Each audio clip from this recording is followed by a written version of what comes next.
Hello, everyone, and welcome back. Today, we're talking about something that affects millions of college students, but still doesn't get solved, and that is mental health. More specifically, who actually paying the price for it? Because it's not just emotional, it's financial, institutional, and honestly, it affects us all. Mental health challenges among college students are rising fast. And according to Eisenberg, Goldberstein, and Hunt in 2009, students dealing with mental health issues are significantly more likely to struggle academically and even leave college altogether. And demand for help is growing.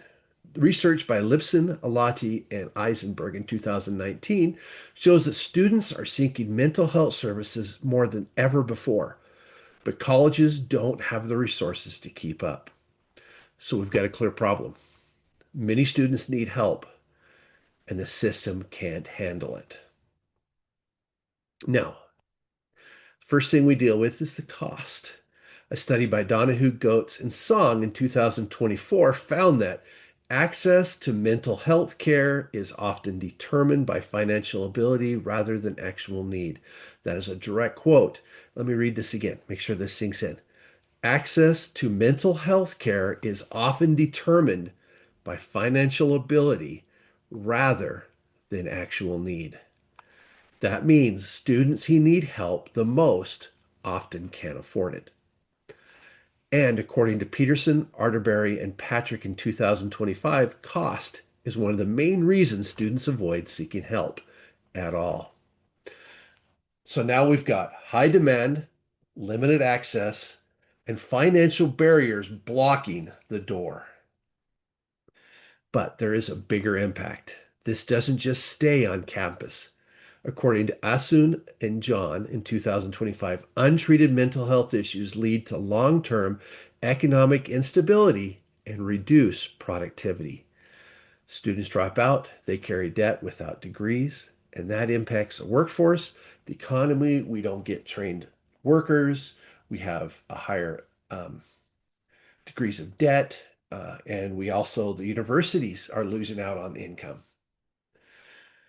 Now, here's why the system fails. Colleges are trying, but they're overwhelmed. Cohen, Graham, and Lottie in 2022 found that counseling centers struggled to align resources with student needs. And Heder et al. In 2023 showed that eternal inefficiencies make things even harder. The problem, the current system isn't scalable.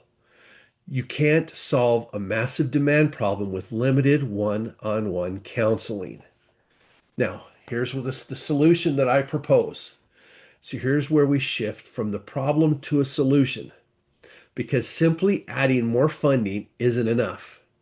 We need to rethink how support is delivered. Here's my idea. Colleges should create degree-based programs for social work, psychology, psychiatry, things like that. Okay? Where the students in those programs provide supervised peer support. First, it expands access. Research from Poynton Haas et al. Shows that in 2023 shows that peer support programs improve mental health outcomes and increase accessibility. Students are often more comfortable talking to someone who understands their experience.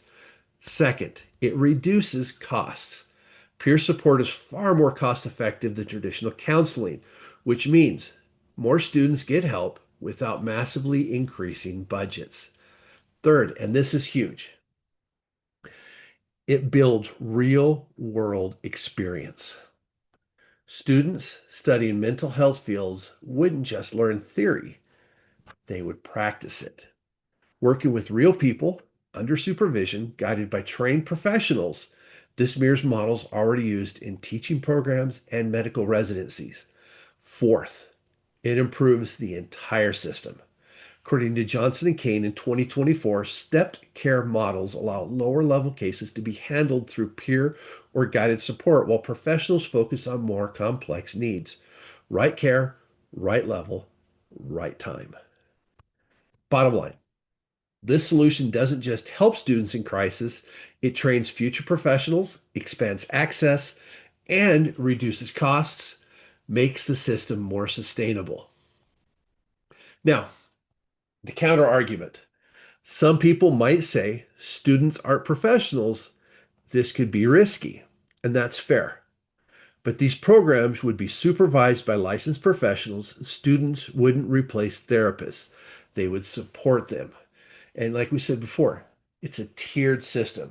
A lot of the students just need basic help. That's where these other students, the peer support we've already shown is effective with helping those students. So back to the question, who pays for mental health in college? Right now, everyone does. But if colleges start building programs like this, we just don't treat the problem.